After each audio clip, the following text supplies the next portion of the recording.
recuperación bibliográfica, muy poco en realidad el aporte frente a dos personas tan importantes que aquí me acompañan y me honran en realidad, como es José Luis y Lolo. Se van a encontrar con que también hay citas del libro de la rebelión, que aquí Lolo va a presentar. Pero bueno, yo les voy a compartir un poquito del contexto histórico, político y económico que de alguna manera dio origen a esta situación de crisis por la que atravesaron los ingenios de la zona. Hay un poquito también de lo que pasó en Tucumán. Vamos a intentar hacerlo lo más breve posible.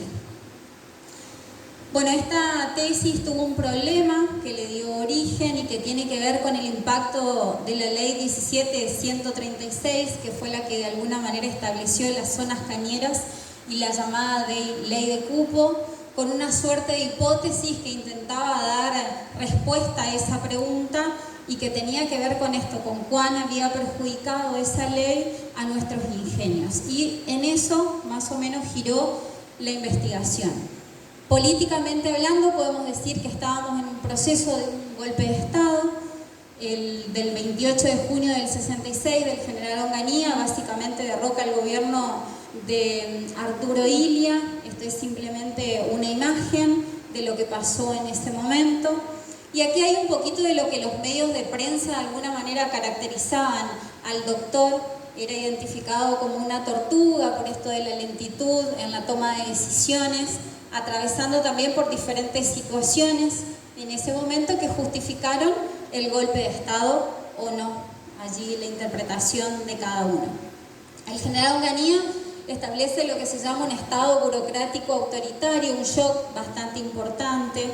En esto tiene que ver que veníamos atravesando diferentes periodos de democracias y dictaduras, ciclo de marchas y contramarchas, lo llaman por ahí algunos historiadores, pero necesariamente la dictadura de él fue una de las más crueles, de las más cruentas, y que de alguna manera tuvo una cuestión precisa con las clases menos protegidas o más desprotegidas. Aquí, por ejemplo, este Estado burocrático autoritario tenía algunos objetivos y que tenían que ver con controlar, coordinar, ordenar los grupos sociales. Tenía una base importante que era la gran burguesía y un enemigo puntual que eran los sectores medios y obreros. A partir de estas características podemos de alguna manera inferir que en este tipo de Estado las clases obreras no formaban parte de la política del momento, no era su intención tampoco. Juan Carlos Onganía entonces asume el 29 de junio del 66 y él de alguna manera, como está en la parte inferior de la filmina, se establece plazos.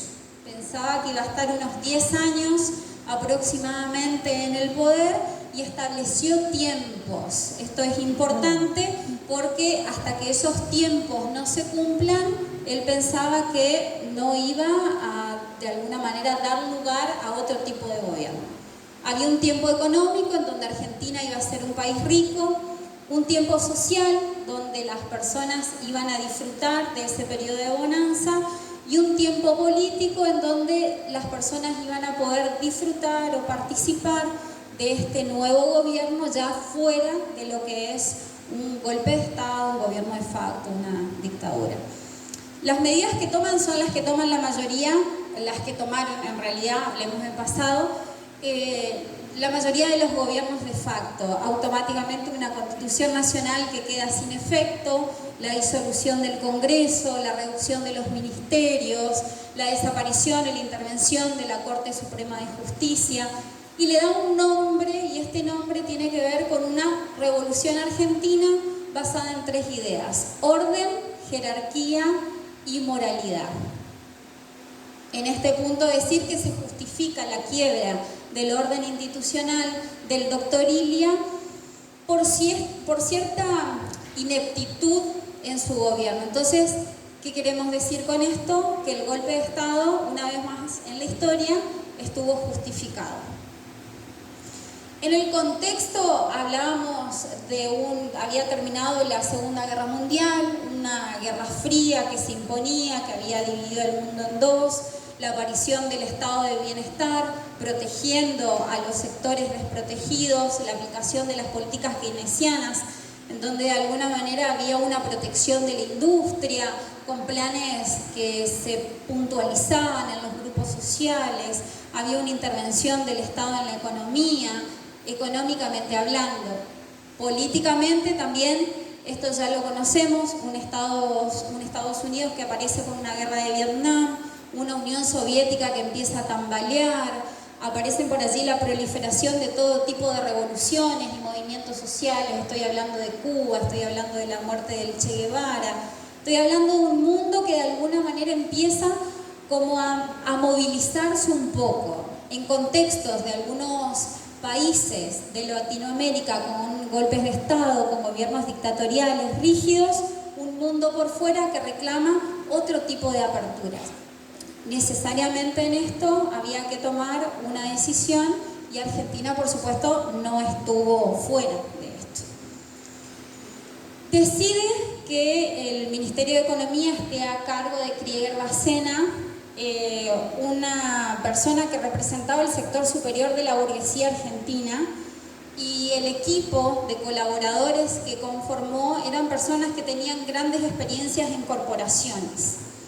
Una realidad por allí bastante alejada de los sectores sociales o de las características de las sociedades argentinas del momento. ¿Cómo diagnostican a la política económica? Que había un lento crecimiento del país, había una crónica inflación, mala infraestructura, y aquí hay un punto importante, una industria muy protegida, que ese era un punto que después va a quebrar con esta estructura y va a empezar a, de alguna manera, poner sobre la mesa el valor de las industrias eficientes, no las industrias que estaban en crecimiento. Y diseña un plan de estabilización. Ese plan tenía que ver con esto, con la disminución de las protecciones sociales, una última devaluación y la modernización de la economía. En torno a esta modernización de la economía es donde nosotros podemos ver que aquí hay una beta para nuestros ingenios. Todo este contexto de política económica trae una ley, en esto de que el Estado iba a intervenir más fuertemente en todo lo que tenga que ver con las políticas productivas, iba a lograr modernizar las empresas, poner en valor las empresas eficientes y dejar de lado aquellas que no lo eran o que estaban camino a, aparece esta ley, la 17.163, que tiene que ver con asegurar el funcionamiento de los ingenios sobre la base de la eficiencia y la competencia. Entonces, cito algunos capítulos solamente. Me pareció interesante este capítulo 1, donde habla de una orientación, regulación y fiscalización por parte del Poder Ejecutivo. Es decir, hay una clara intervención de todo lo que tiene que ver con el funcionamiento de la industria del azúcar. Este capítulo 4, que es el que a la larga nos perjudica, no digo tan a la larga, en cuestión de 2 años, ya tenemos el primer conflicto, divide el país en zonas azucareras. Una zona A, como ustedes pueden ver, con una preeminencia de la provincia de Tucumán. Después vamos a ver que en realidad hay un revés con esto, de alguna manera beneficia a Tucumán y después hay una intervención de Tucumán. Una zona B con la producción de Salta y Jujuy, que eran los ingenios más cuidados y protegidos, y una zona C de la zona litoral, y acá entra Santa Fe, Chaco y Misiones. ¿A qué se le agrega a esta ley? Una cantidad máxima de producción de toneladas de 750.000 para la zafra 1967. Y acá voy a hacer una cita del señor aquí presente, el señor Raúl Borsati, si usted me lo permite. En su libro La Rebelión, él establece y comenta el porcentaje que estaba destinado a cada zona azucarera de esas 750.000 toneladas. Tucumán tenía el 52%, que después vamos a ver que tampoco lo logra. Salta y Jujuy el 43%, y el litoral solamente el 7% de la producción.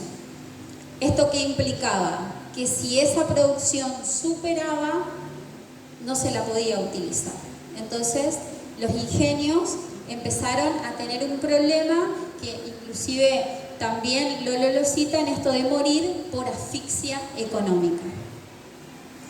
Vamos a hablar de Tucumán. ¿Se acuerdan que decíamos que Tucumán tenía uno de los porcentajes más amplios de producción? En realidad fue una suerte de pantalla, porque una de las primeras provincias que se interviene y que se logra la desaparición de 14 ingenios tiene que ver con Tucumán. No así Salta y Jujuy. La industria azucarera de Tucumán, como la de Santa Fe, tiene que ver con una cuestión histórica más que con una cuestión de planificación económica, y se da este operativo en llamar Operativo Tucumán, que tiene como objetivo diversificar la industria local. Ya fuertemente la industria del azúcar no iba a ser prioridad. Entonces se decide la intervención de los ingenios. Ustedes ven acá, son 14 ingenios intervenidos en Tucumán. Las intervenciones comenzaron siempre por diferentes causas, algunas porque pertenecían a la compañía azucarera, otras por una cuestión de acuerdos entre propietarios y el Estado Nacional. Todas las compañías que regulaban las industrias tenían acciones del Estado, acciones de los obreros, acciones de los empresarios. Entonces el Estado podía tomar este tipo de decisiones, y por falta de créditos, otras destinadas a, sin solvencia, tenían que cerrarse. Esto es Tucumán. La imagen por allí nos va a recordar momentos que se vivieron también en nuestra zona. Este es uno de los ingenios. La situación es muy similar, la intervención del ingenio, un paro contra el gobierno, tal vez aquí fue un poco más violento, la toma de rehenes en algunos casos, la destrucción de oficinas otros, la destrucción de viviendas privadas de los dueños también. Aparece por allí una fecha importante donde se llama el 68 tucumano y que tiene que ver con una misa que se hizo en uno de los ingenios. También aparece aquí el rol de los sacerdotes del tercer mundo que tanto hicieron y se preocuparon en este periodo. Una misa que termina en una manifestación muy violenta, con destrucciones, también con gente privada de su libertad. Aquí simplemente hay un grafiti que se pudo recuperar, y aparece el rol, la mirada de la olla popular. La olla popular como la representación del hambre, de la situación que se vivía, de la reacción lógica del pueblo ante la desocupación, ante la negación del pago de los jornales. Entonces, esta fue la situación de Tucumán en 1968. Se logra cerrar, logra desmantelar la industria del azúcar en Tucumán, salvaguardar Salta y Jujuy, y después seguía el litoral. Con respecto al litoral, el primer punto fue Tacuarembí, fue el primer ingenio que cerró definitivamente las puertas.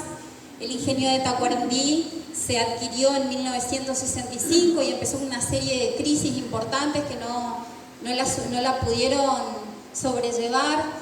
En situaciones que llevaban al pago de los jornales, de cuestiones laborales, no pudieron salir adelante. Hablaban de una suma de 800 millones de pesos en una deuda y 170 millones en concepto de aportes jubilatorios.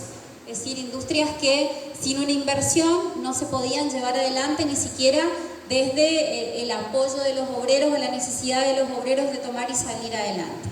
Entonces, la conclusión a la que se llegó fue que iban a desmantelar esa industria. Ante una situación tan cercana de un ingenio que se cierra, se pensaba que lo que seguiría es Villa Ocampo. Recuerden que estábamos hablando de una producción del 7% de la industria nacional, donde acá el fuerte era la producción de caña de azúcar y que se producía muchísimo más. En Villa Ocampo la situación fue muy similar. Comenzó el 69 con el año, en enero de 1969 fueron las primeras discusiones, las primeras dudas respecto de cómo se iba a seguir. Ya se llevaba 3 meses sin el pago de los jornales, había información de lo que había pasado en Tucumán, había información de lo que había pasado en Las Palmas, en Chaco, teníamos el antecedente de Tacuarembó, entonces todo indicaba que el próximo ingenio que se iba a cerrar era el ingenio de Villa Ocampo y era importante hacer lo posible por salvarlo, ¿sí? Entonces, en esto es que cuando nosotros decimos la importancia del Ocampazo y que por ahí lo ponemos en palabras y decimos es el primer aso, en realidad que el verdadero valor que tiene tuvo que ver con la unión del pueblo ante una decisión arbitraria de un gobierno nacional y de un gobierno provincial que de alguna manera tal vez pensó que sería indiferente para nosotros la apertura o no, o la continuidad de una industria como era el ingenio en ese momento. Como les decía recién, la situación se agravó en diciembre, en enero nace la Comisión Coordinadora de Acción de Lucha, que era la que iba a estar encargada de conducir este movimiento popular. Se había pensado, se había organizado esta posibilidad de una marcha caminando hasta Santa Fe con la instalación de una olla popular frente a Casa de Gobierno en reclamo de acciones que no se pudieron sobrellevar, porque en realidad que la comunicación constante siempre estaba. Lo que no había era respuestas positivas, o respuestas positivas que después devenían en respuestas negativas. Entonces, esta indecisión es lo que de alguna manera decidió la organización de esta marcha. Solo un relato cronológico de lo que pasó en esa primera huelga, que fue en el mes de enero, comenzó el sábado 4, terminó el domingo 12, fueron varios días de reclamos, varios días de protesta, varios días de tener comunicaciones constantes con Santa Fe para ver si se podía lograr ese pago atrasado que se venía reclamando y que en realidad el conflicto había comenzado en el año 1967 cuando no se pudo cumplir con ese cupo. Digo no se pudo porque en realidad fue excedente y el excedente genera crisis económica al no poder ubicar el producto. Finalmente ese 12 de enero fue un domingo, el gobierno provincial dispone 40 millones de pesos para pagar los sueldos a través de la Fundación Villa Ocampo, que en ese momento estaba presidida por el padre Eligio Giacomosi, que era cura párroco de la ciudad de Las Toscas. Entonces eso trae como una suerte de calma momentánea para cubrir esto que se estaba adeudando, lo que no quería decir que se había solucionado el problema. Situación que no es así. Hay una primera renuncia del intendente Vicente Palacios aquí en el mes de enero y en su lugar asume un vecino de la localidad, que era don Alcibiades Zambrana, que hoy recordaba aquí José Luis a mi lado. Él asume y cuando en ese periodo de asunción llega el mes de abril y se decide, llega la información de esta ley, decreto de ley en realidad, en donde se establece la intervención del ingenio Agno para después su cierre y desmantelación. Y es allí donde de alguna manera se decide poner en práctica esto que se había estado organizando, pensando y demás, y que era esta marcha, que como José Luis dijo fue un viernes 11 de abril, que comenzó lo que hoy damos en llamar el Ocampazo.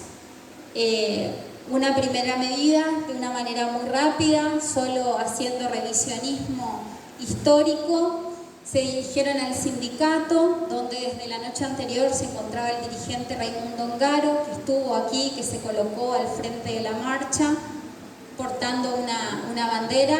Estaba Romildo Caballero, que hoy también José Luis lo nombró. La movilización comenzó por la avenida San Martín, hasta llegar a la intersección con el Boulevard Obligado, donde se dio esta primera gran represión, en donde allí de alguna manera la columna se separó y un grupo fue a entrevistarse con el intendente pidiéndole que los permitan continuar. El intendente, en ese momento, hijo de esta tierra, se tuvo que negar. Entiendo que no pudo hacer otra cosa en contexto de golpe de Estado, entonces también tuvo que renunciar. Esto también es importante, digo, en este proceso hubo así como un movimiento político que tambaleó, hubo intendentes que fueron renunciando, ese no es un dato menor también. Entonces, una vez que esto intenta reacomodarse, llegan nuevos efectivos, como está allí, acá hay un relato de Hora bastante rico, que está en el semanario Campense, que fue una de las fuentes también que están citadas en la tesis. La plaza está rodeada, hay conferencias de prensa, lo buscan a Ongaro, no lo encuentran, y aquí también, no quiero dejar pasar este detalle, se libran órdenes de captura contra 14 personas, incluida Ongaro, el párroco Jacuzzi y 2 menores, José Luis y Estela Maris, Craconia. O sea que tenemos aquí la historia viva, digo, por eso lo mío es solo un humilde aporte. Sí, por favor. Merecido el aplauso. Continúan los allanamientos y recién a la tardecita de ese día viernes todo empieza como a calmarse. Recién el día 23 llega a la ciudad el interventor del ingenio y informa la reactivación de las actividades, pidiendo al personal que vuelva a trabajar. En diálogo con el sindicato se aprueban estas acciones y a partir de allí, bueno, ya sabemos, es una historia que se fue repitiendo a lo largo del tiempo. Muchas gracias.